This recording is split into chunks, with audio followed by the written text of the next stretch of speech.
Hi price Lord, எல்லாம் நல்லா இருக்கிறீங்களா? அன்பு தேவ பிள்ளைகளே, இன்று குட் ஃப்ரைடே தினமா இருக்கிறது. ஆலயத்திற்கு போயிருப்பீங்க. உங்க போதகர் கொடுத்த அருமையான செய்தியை கேட்டிருப்பீங்க.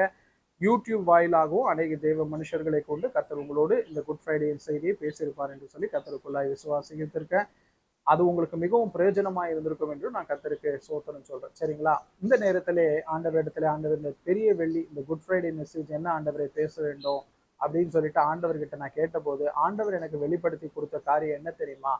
ஏசப்பாவுடைய அந்த சிலுவை மரணம் பாடுகளை எவ்விதமாய் ஏசப்பா ஹேண்டில் பண்ணாங்க, அதோடு நீ மனுஷர்களுடைய வாழ்க்கையில வர பாடுகளுக்கும் ஒப்பிட்டு நீ பேசு என்று சொல்லி வேதத்திலிருந்து 1-2 எக்ஸாம்பிள்ஸ் தான் ஆண்டவர் கொடுத்தாங்க. சரிங்களா? இப்போ முதலாவது நம்ம மார்க் 14ஆம் அதிகாரம் 15ஆம் அதிகாரம் தான் நான் எடுத்து தியானிச்சேன். அதுல மார்க் 14ஆம் அதிகாரத்தை எடுத்து நான் தியானிக்கும் போது 28வது வசனம், மார்க் 14ஆம் அதிகாரம் 28வது வசனத்துல ஏசப்பா சொல்றாங்க, தன்னுடைய சிலுவை பாடு மரணத்திற்கு பின்பாக நான் உயிர் தெழுந்த பின்பு உங்களுக்கு முன்பாக கலிலேயாவுக்கு போவேன்னு சொல்லி தன்னுடைய சீஷர்களிடத்தை சொல்றாங்க. சரிங்களா? இது எப்படின்னு பாத்தீங்கன்னா, நம்மளுடைய லைஃப்ல ஏசப்பா நிறைய வாக்கு தத்தங்கள் கொடுத்துருக்காங்கல்ல, கர்த்தர் கொடுத்துருக்காரு. சரி, அப்போ அந்த வாக்கு தத்தங்கள் எல்லாம் கொடுத்த உடனே நிறைவேறுறது கிடையாது. சில பாடுகள், சில கஷ்டங்கள் நம்மளுடைய வாழ்க்கையில வருதுல, அந்த கஷ்ட நேரத்துல, சில பாடு நேரத்துல நம்ம சில நேரத்துல என்ன தெரியுமா சொல்லுவோம்? ஐயோ, இந்த வாக்கு தத்தம் என்னைக்கு நிறைவேற போகுது? நான் செத்துட்ட பிறகு நிறைவேறுமா? என் ஜீவன் போயிட்ட பிறகு நிறைவேறுமா என்று சொல்லி சொல்லுவோம். ஞாபகம் இருக்கா? நம்ம இப்போ ஒரு வேலை, ஆண்டவர் ஏசப்பா ஒரு நல்ல வேலையை உனக்கு கொடுப்பேன்னு சொன்னா, ஃபர்ஸ்ட் எடுத்த உடனே ஒரு சின்ன ஒரு அற்பமான ஒரு ஆரம்பம் கிடைக்குதுன்னு வச்சுங்க.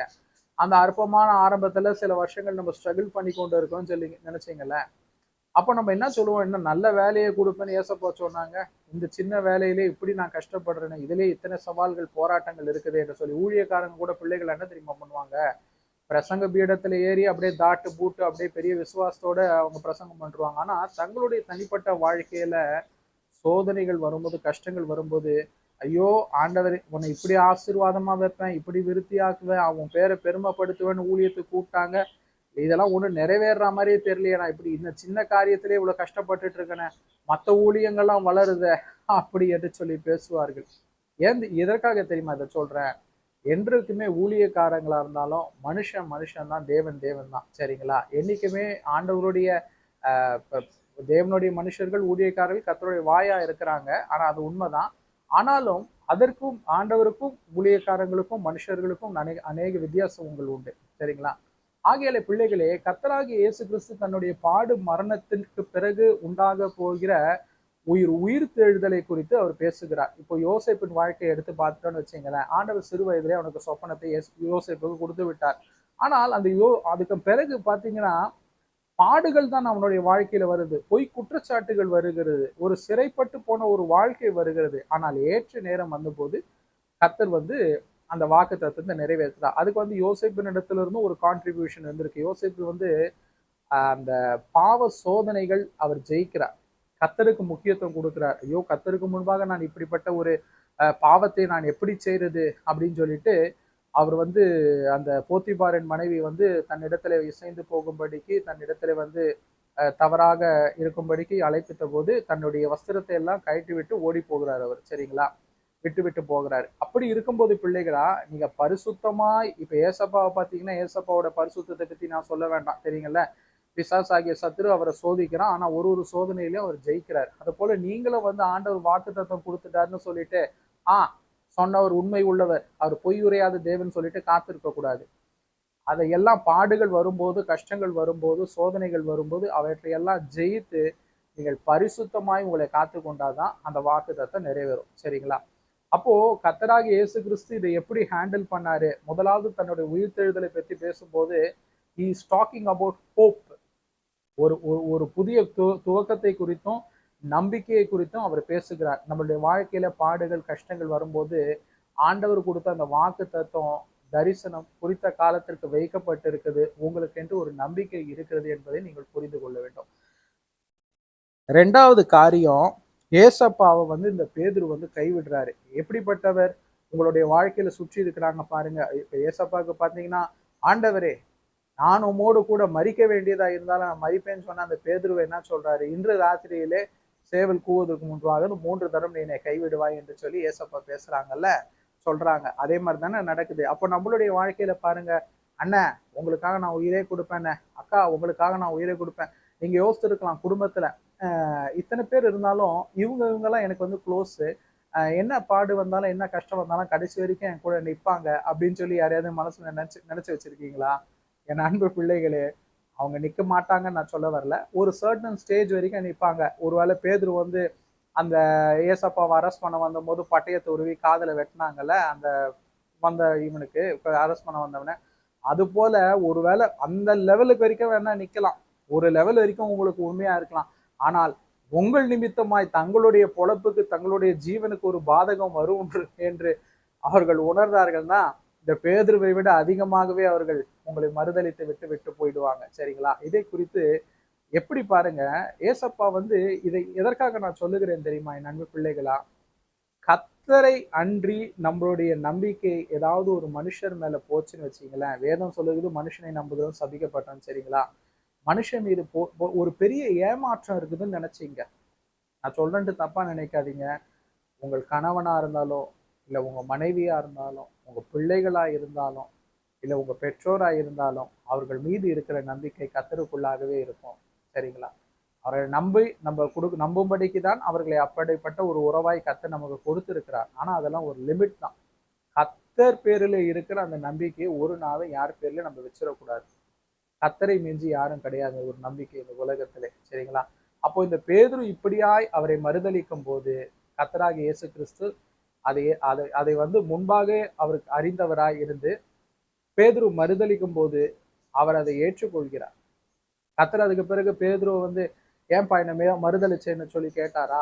ஸோ இப்படிப்பட்ட காரியங்களை நாம் எப்படி சகிக்க வேண்டும், எப்படி ஹேண்டில் பண்ண வேண்டும் சொல்லிட்டு இயேசு கிறிஸ்துவின் இந்த காரியங்கள் நமக்கு கற்றுக் கொடுக்கிறது. சரிங்களா? அதன் பிறகு பொய் குற்றச்சாட்டுகள்.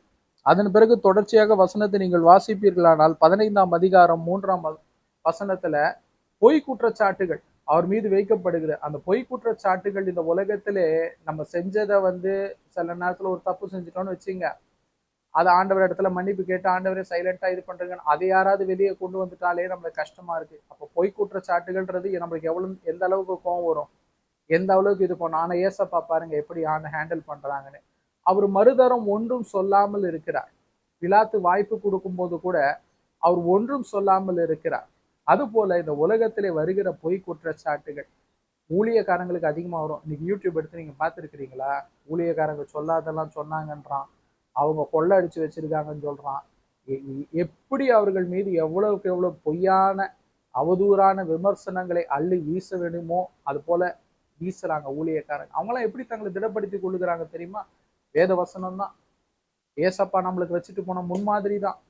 அதை வைத்துதான் தங்களை திடப்படுத்தி கொண்டு அந்த பெலனோடு ஓடுகிறார். ஆகையால விசுவாசிகளாய் இருக்கிற நீங்களும் கூட இது போல ஆண்டவர் எவ்விதமாய் இது அவருக்கு எப்படி இருந்திருக்கும் என்று சொல்லி தியானித்து இந்த வேத வசனங்கள் மூலமாய் பலப்பட்டு இந்த உலகத்திலே இருக்கிற ஓட்டத்தை நீங்கள் கர்த்தராகிய இயேசு கிறிஸ்துவை முன்மாதிரியாய் வைத்து ஜெயமாய் ஓடும்படிக்கு கர்த்தர் உங்களோடு கூட இடைப்பட்டு கொண்டே இருக்கிறார். சரிங்களா? அதன் பிறகு ஒரு சமயம் பாருங்க, இயேசு கிறிஸ்துவுக்கு ஒரு ஆதரவு ஒண்ணு வருகிறது. மார்க் 15ஆம் அதிகாரம் 21வது வசனம். அந்த சீரேனை ஊரானாகிய சீமோன் அவர் வந்து சிலுவையை கொஞ்ச நேரம் சுமக்கிறாரு. நமக்கு எப்போது ஆதரவு வர வேண்டும், நீங்களாய் ஆதரவை தேடி ஓடாதிருங்கள். நீங்களா வந்து இப்படி எங்களுக்கு போய் இவங்க ஹெல்ப் பண்ணுவாங்க, உங்களுக்கு ஆதரவு வேண்டுமா, உங்களுக்கு ஒத்தாசை வேண்டுமா, கர்த்தர் ஏற்ற நேரத்திலே உங்களுக்கு கட்டாயம் அனுப்புவார். அந்த திட நம்பிக்கை எதன் பேரில் இருக்க வேண்டும்? உதவி செய்யறவங்க வரப்போறவங்க மேல இருக்கணுமா? இல்ல, கர்த்தர் பேரில இருக்க வேண்டும்.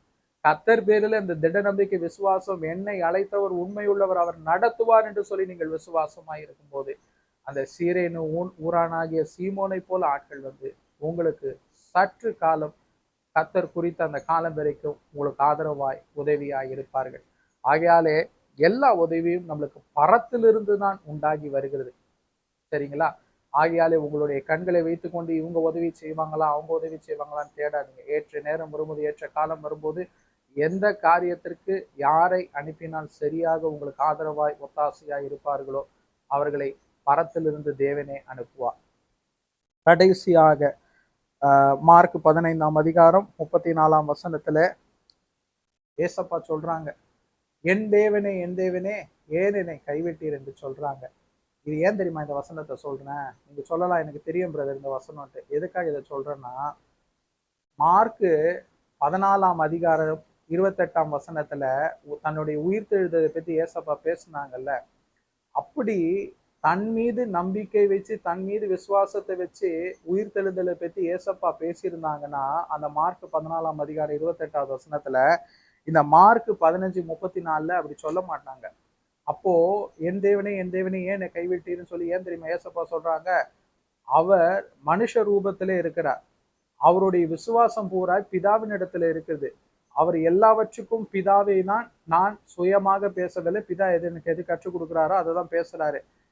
ஏசப்பாக்கு நிறைய சோதனைகள் வந்த போது கூட ஏசப்பா ஏன் தெரியுமா அதெல்லாம் மைண்ட் பண்ணல? இந்த உலகத்துக்கு அவங்க வந்தது பிதாவின் சித்தத்தை நிறைவேற்றும்படிக்கு தான்.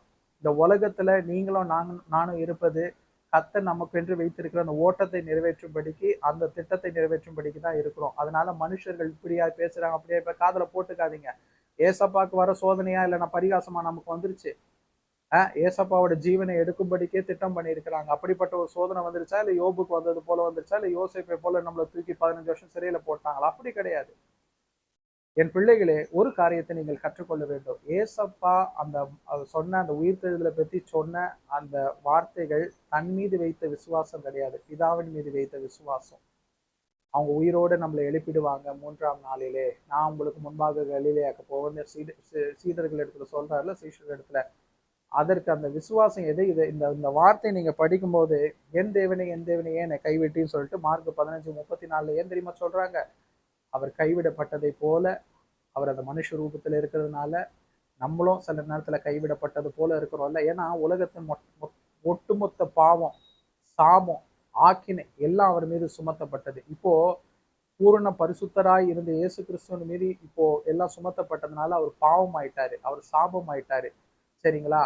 பிதாவின் இடத்துல அந்த இருந்த அந்த லிங்க், பிதா பூர்ண பரிசுத்த ஜோதி, அது கட் ஆயிடுச்சு. அதனால ஏசப்பா ஃபீல் பண்றாங்க, பிதாவாகிய தேவனை என்னை கைவிட்டுட்டாருன்னு சொல்லிட்டு. ஸோ உலகத்திலே இந்த ஏசப்பாவுடைய ஓட்டத்தை வச்சு அநேக காரியங்களை நாம் கற்றுக்கொள்ள முடியும். இந்த பாடு மரணத்துல எவ்விதமா ஏசப்பா தன்னை ஒப்பு கொடுத்தாங்க, ஒவ்வொரு காரியத்திற்கும் அவருடைய அங்கேயே அவங்க சீட்டு போட்டு பிரிச்ச போதெல்லாம் அவர் சொல்றாரு, ஆமா வேத வாக்கியங்கள் இவ்விதமாய் நிறைவேற வேண்டியதா இருக்கிறது என்று சொல்லி. அது போல அந்த காத்திருக்குதல், கீழ்ப்படிதல், ஏற்ற நேரத்திற்கு ஆண்டவர் கொடுத்த அந்த பிதா கொடுத்த வாக்குத்தத்தை நிறைவேறுதல அவர் ஏசப்பாவுடைய வாழ்க்கையில உயிர்த்தெழும்புறாங்கல்ல 3ஆம் நாள். அதனால ஏற்ற காலம் வரும் வரைக்கும் நம்மளுடைய ஜீவிய ஓட்டத்திலும் கர்த்தருக்கென்று நாம் காத்திருந்து அவருடைய வழிகளிலே நடந்து நமக்கென்று ஆண்டவர் வைத்திருக்கிற எல்லா வாக்கு தத்தங்களையும் அதன் காலத்திலே கொள்ளும்படிக்கு இதன் மூலமா நாம் கற்றுக்கொள்ளுகிறோம். சரிங்களா? இதைதான் ஆண்டவர் தேவ செய்தியா இந்த குட் ஃப்ரைடேல பேச சொன்னாரு. நம்மளுடைய வாழ்க்கையில நீங்க சொல்லலாம், ஐயோ ஒரு உயிர்த்தெழுதலே இல்லை பிரதர் என்று சொல்லலாம். ஆண்டவர் வாக்குத்தத்தம் கொடுத்திருக்கிறாரா? அந்த வாக்குத்தத்தம் நிறைவேறும், பாடுகளுக்கு பின்பாக நிறைவேறும். அந்த பாடுகளோ சகிக்கும்படிக்கு ஆண்டவர் கர்த்தராக இயேசு கிறிஸ்து எல்லா பாடுகளையும் நமக்காக சகிச்சிட்டதுனால நீங்க அதை சகிக்கும்படிக்கான கிருபையை கொடுப்பார். அதிலிருந்து நீங்கள் கடந்து வரும்படி கிருபையை கொடுப்பார், பலத்தை கொடுப்பார். சரிங்களா? ஆகையாலே நீங்கள் ஒன்றுத்துக்கும் கவலைப்படாமல் உங்கள் திட்டங்கள், உங்கள் யோசனைகள், உங்களுடைய நம்பிக்கை எல்லாவற்றுக்கும் கர்த்தரையே நம்பிக்கொண்டு இருங்க. ஏற்ற காலம் வரும்போது காரியங்கள் கைகூடும். கர்த்தர் உங்களை ஆசீர்வதிப்பாராக. ஆமென்.